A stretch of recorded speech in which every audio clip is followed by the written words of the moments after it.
time to get to this point. You worked hard, trained your entire life, and competed at your very best. And now that song has been sung, validating your victory. As you stand there on top of that podium, listening to that song that you dreamed about all your life, something inside you ticks. Remembering how hard it was for an African American man to be accepted in the sports industry. You didn't raise your hand in silence, draw a fist, and then listen as the world before you watches and shot. Silent protest by black athletes has been nothing new.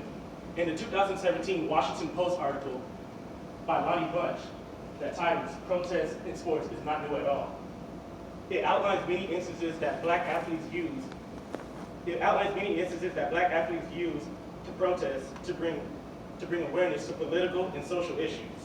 I'll be discussing the reasonings why African American athletes protest in silence in the impact it sets for their own communities. Black athletes have always used a playing field as a forum to bring awareness to injustice to their own communities, like the track and field, winning podiums, the basketball courts before games, and also the football sidelines during the national anthem. An example of this was in the 1968 Summer Olympics in Mexico, when track runners Tommy Smith and John Carlos placed first and second in their respective race. As they stood on the podiums receiving their medals, they both rose their hand in silence and drew a fist. It was to bring awareness to the civil rights movement. In 2003, female college basketball star Toni Smith turned her back on the American flag during the national anthem. Many perceived it as her disrespecting the nation itself, but it was actually her opposition against the Iraq War. And we all knew what happened in 2016 when NFL star Colin Kaepernick kneeled during the national anthem in a preseason game to bring awareness to police brutality and killing of innocent black people who are unarmed. Kaepernick's stand was so powerful that it actually enraged the entire nation in the white community. He also was relieved of many of his endorsements. And also lost his job on the San Francisco 49ers. But however, many in the black community and those who also support the black community stood by Kaepernick's decision to kneel during the national anthem as they perceived his message as something more serious. Kaepernick received so much support, in fact, that he also was the face of the recent Nike ad campaign, as they tried to send a message that they stand with Kaepernick and what he was trying to believe in. Silent protesting can also be a way to support those who have tragically lost their lives. As such, in 2012, when teenager Trayvon Martin was senselessly killed in Orlando, Florida, just wearing a hoodie and snacks in his hand, you saw after that many athletes, especially those from the Miami Heat, wore hoodies with jackets. Wore jackets with hoodies as they paid tribute to Martin's family as they showed their support.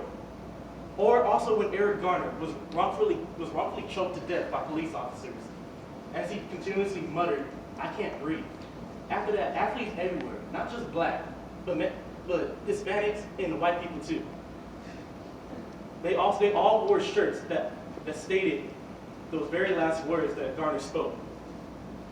Athletes also use their social media outlets to bring awareness and also to share their social beliefs. As such, when NBA stars LeBron James and Kevin Durant stood with each other and videotaped themselves, sharing their own opinions about President Donald Trump.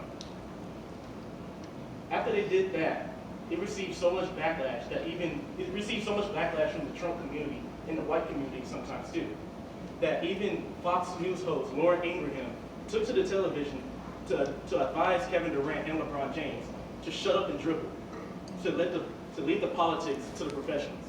That very statement from Laura Ingraham sparked a worldwide rage from athletes in general, that they will not just stand there in silence about their own opinions. They will not just stand there and not share their own beliefs. They will not stand there and shut up and dribble.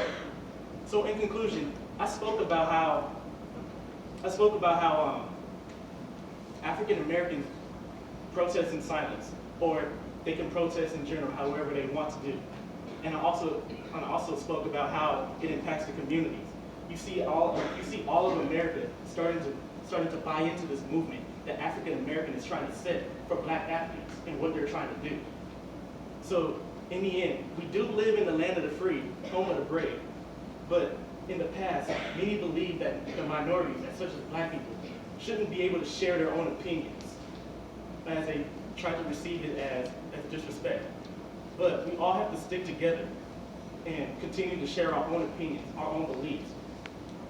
And in the end, all Americans should be able to share their own opinions and stick to what they believe in.